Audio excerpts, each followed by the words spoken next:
Bonjour à tous, je vais m'intéresser à la façon de tracer la courbe représentative d'une fonction affine lorsque la fonction affine est donnée. Alors, il ne faut pas oublier que quand on vous donne une fonction affine, par exemple f de x égale 2x, elle est toujours caractérisée sous la forme f de x égale ax plus b. Le petit a, c'est le coefficient qui a devant le x, qui est multiplié avec x, c'est ce qu'on appelle le coefficient directeur. Le petit b, c'est le nombre qui a à côté, donc ax plus b. Ici, vous voyez que le petit a est égal à 2, ici, et le b, il n'y en a pas. Mais si je devais en écrire un, j'écrirais plus 0. Donc, l'ordonnée à l'origine, je vais m'en servir comment?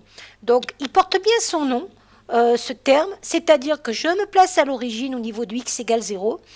L'ordonnée à l'origine fait 0, donc je vais placer un point ici qui passera donc par l'origine.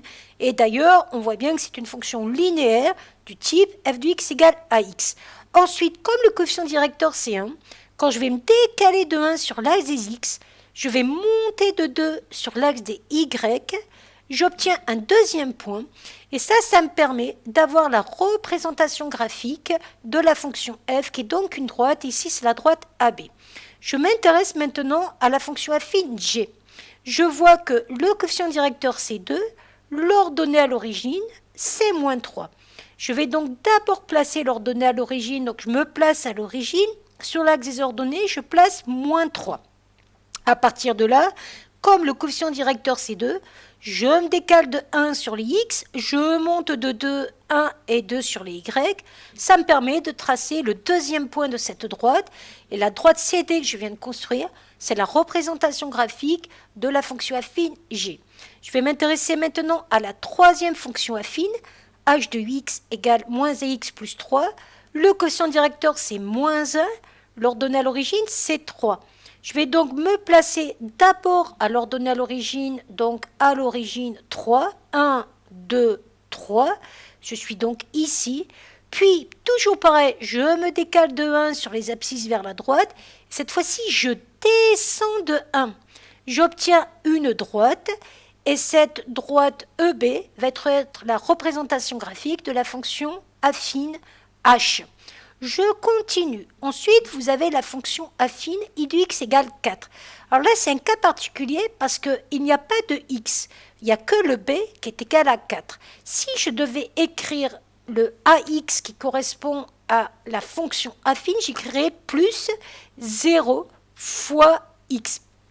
Or, ça veut dire que pour tracer cette droite, qui donc va correspondre à une fonction constante, je me place à 4 à l'ordonnée à l'origine.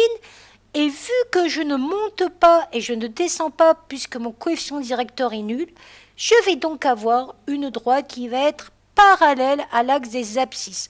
Donc cette droite FG que je viens de construire, c'est la représentation graphique de la fonction affine i qui est une fonction constante. Et je vais terminer par la dernière fonction affine. La différence ici, c'est que j'ai un coefficient directeur qui fait 3 quarts, donc qui ne va pas tomber juste au niveau de la graduation, et j'ai une ordonnée à l'origine qui fait 1. Donc toujours pareil, je vais me placer à l'ordonnée à l'origine qui fait 1, et si vous voyez, si je voulais utiliser la méthode, je me déplace de 1 et je monte de 3 quarts, j'ai un petit problème parce que là, ça ne va pas tomber juste. Et si ça ne tombe pas juste, il suffit d'un petit décalage pour que votre droite, elle ne soit pas bonne du tout. Donc, au lieu de dire « je me décale de 1, puis je monte de 3 quarts », moi, je vais plutôt me décaler de 4. 1, 2, 3, 4. Et je vais monter de 3. 1, 2, 3. Donc là, vous voyez que comme j'ai une écriture fractionnaire, ce que j'ai fait concrètement, je me suis d'abord décalé de 4 ici, puis de 3 ici. En gros, le 3 quarts correspond au 3 en décalage sur les y et au 4 en décalage sur les x. Donc en gros, ce que je viens de faire, c'est que quand je me décalais de 1, je multipliais par 3 quarts. Donc quand je me décale de 4, 4 fois 3 quarts, ça fait 3. Et donc là, c'est la petite méthode quand vous avez une écriture fractionnaire pour le coefficient directeur. Voilà.